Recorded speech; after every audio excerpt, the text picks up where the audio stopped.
students, how are you all? Hope you all are doing very good.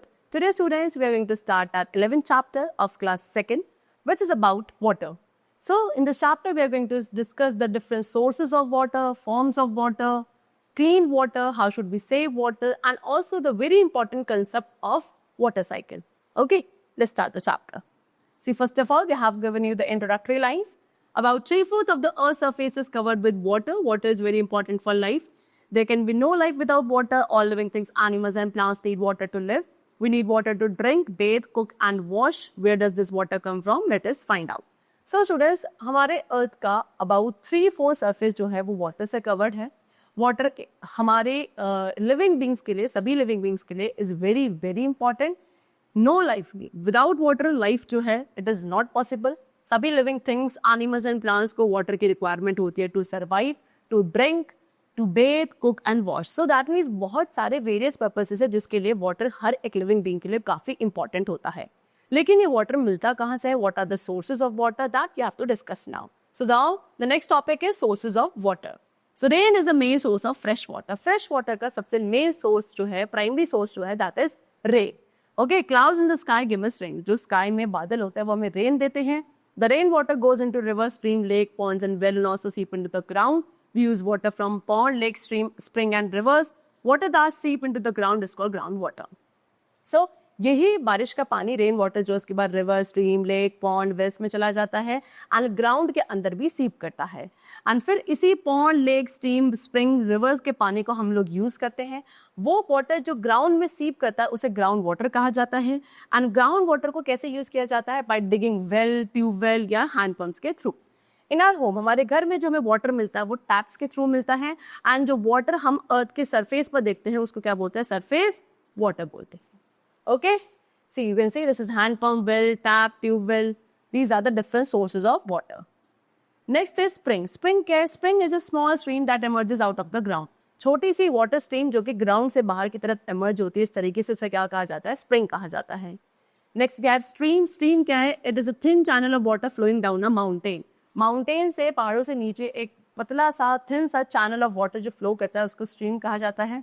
The stream becomes bigger and bigger as it flows down the mountains to form a river. And यही stream जो है bigger and bigger, बड़ी बड़ी होती चली जाती है जैसे से ये क्या माउंटेन से नीचे की तरफ फ्लो करती है एक रिवर बनाने के लिए.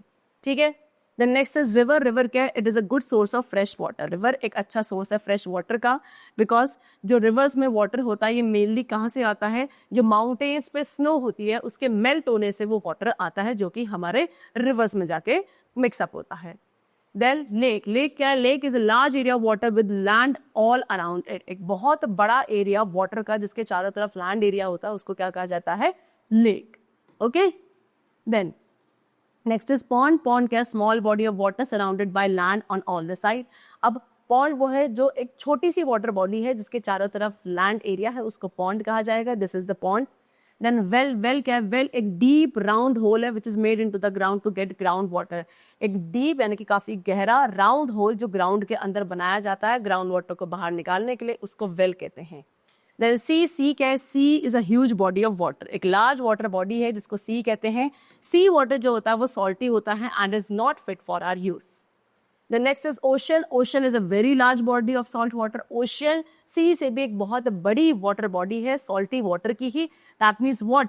कि हम इस पानी को नहीं पी सकते. It is not fit for our use and it is much larger than a sea. As I told you, ocean sea से भी काफी ज़्यादा बड़ा होता है. Okay, it is much larger than a sea also. Next is forms of water. Water की different forms को discuss करते हैं. Have you ever observed steam coming out of the boiling water? This is water vapor. When a cold plate is held near the spout of a kettle, the steam cools down and changes to small drops of water. You must have used ice cubes to cool your drink. Ice is another form of water. Hence, water exists in 3 forms. So कभी आपने देखा हो boiling water से जो steam vaporize होके बाहर निकलती है उसको आपने observe किया होगा. ये basically क्या है? Water vapor है. That means what? ये एक gaseous state है. उसके बाद अगर आप क्या एक कैटल के स्पाउट के पास एक ठंडी प्लेट को रख देंगे तो आप क्या देखेंगे? जो स्टीम वहां से बाहर आ रही थी वो कूल डाउन होकर दोबारा से किस में चेंज हो गई? स्मॉल ड्रॉप्स ऑफ वाटर में चेंज हो गई. और उसके साथ साथ आपने कभी आइस क्यूब्स का भी यूज किया होगा अपनी कोल्ड ड्रिंक, अपनी ड्रिंक को कूल करने के लिए.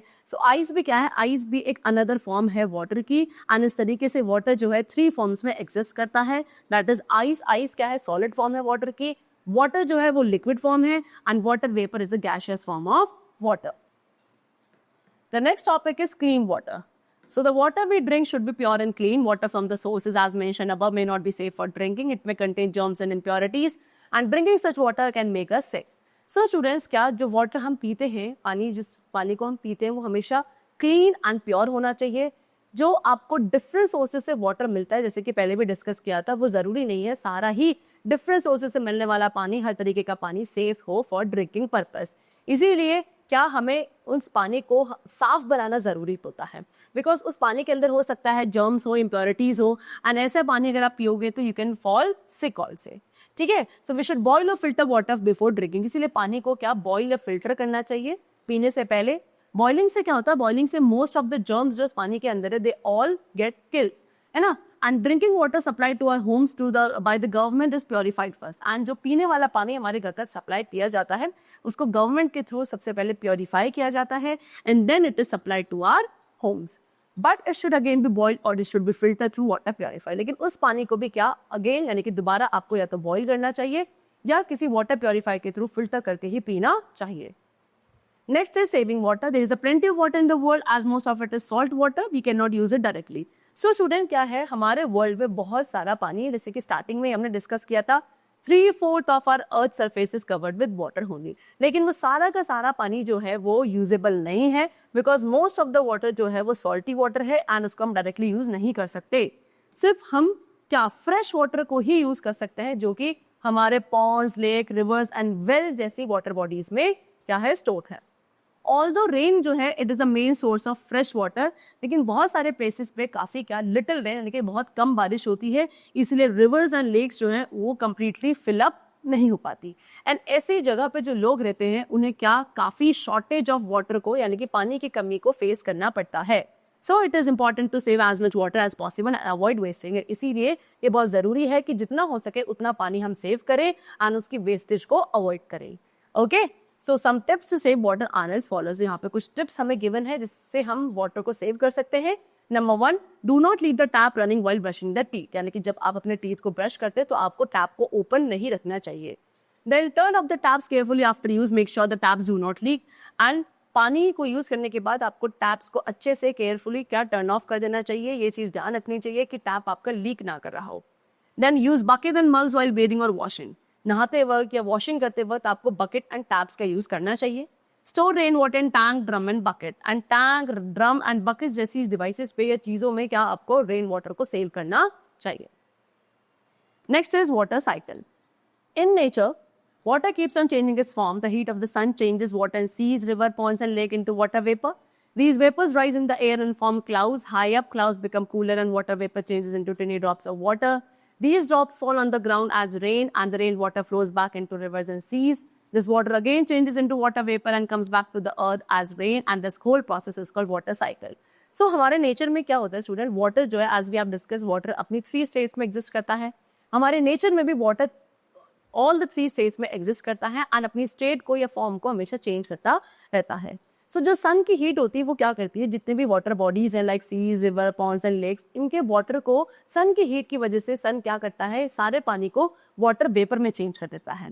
एंड ये वाटर वेपर्स जो है ऊपर लाइट होने की वजह से एयर में ऊपर की तरफ राइज करता है, ऊंचा जाते हैं और ऊपर जाके क्या बन जाते हैं, क्लाउड्स बन जाते हैं. हाई ऊपर जाके क्लाउड्स जो है कूलर यानी कि ठंडे होने लगते हैं और वाटर वेपर किस में चेंज होने लगता है, टिनी ड्रॉप्स ऑफ वाटर में चेंज होने लगता है.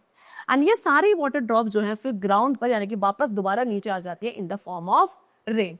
एंड रेन वाटर वापस से रिवर एंड सी सभी वाटर बॉडीज में वापस फ्लो बैक करता है एंड यही वाटर दोबारा से वाटर वेपर में चेंज होता है एंड दोबारा से अर्थ पे वापस आता है एज अ रेन. सो इस तरीके से कॉन्टिन्यूस साइकिल है वाटर की जो हमारे नेचर में क्या करती रहती है, राउंड एंड राउंड चलती रहती है. एंड इसी होल प्रोसेस को क्या कहा जाता है, वाटर साइकिल कहा जाता है. Okay, you can see in this picture. So what is there, यहाँ पे ये रिवर्स एंड ओशन से डिफरेंट वाटर बॉडीज है. जो सन की हीट की वजह से सारा पानी वेपराइज हो गया वाटर वेपर की फॉर्म में ऊपर चला गया. ऊपर जाके ये सारा पानी क्या हो गया, कूल होने की वजह से, वाटर वेपर कूल होने की वजह से वाटर ड्रॉपलेट्स में कन्वर्ट हो गया एंड ये सारी वाटर ड्रॉपलेट्स एक साथ ही कंबाइन होकर इन्होंने क्या बना लिया, क्लाउड्स बना लिए। एंड जब क्लाउड्स के अंदर बहुत सारी वाटर ड्रॉपलेट्स हो जाती हैं, यानी कि ओवरफुल या ओवरलोड हो जाते हैं क्लाउड्स, वो पानी को और ज्यादा होल्ड नहीं कर पाते अपने अंदर, तो अब सारा पानी जो है वापस क्या, वो रेन की फॉर्म में ग्राउंड पर वापस आ जाता है, somewhat like this, in the form of rain. And if सारा पानी जैसे वापस आएगा, दोबारा से सारा वाटर बॉडीज में चला जाएगा एंड यही साइकिल जो है continuously it will go on in our nature and this is what is known as water cycle. Okay, so that's all for the chapter. I hope you all must have understood it very clearly. We'll meet you very soon in the next class, and then take care and thanks to everyone.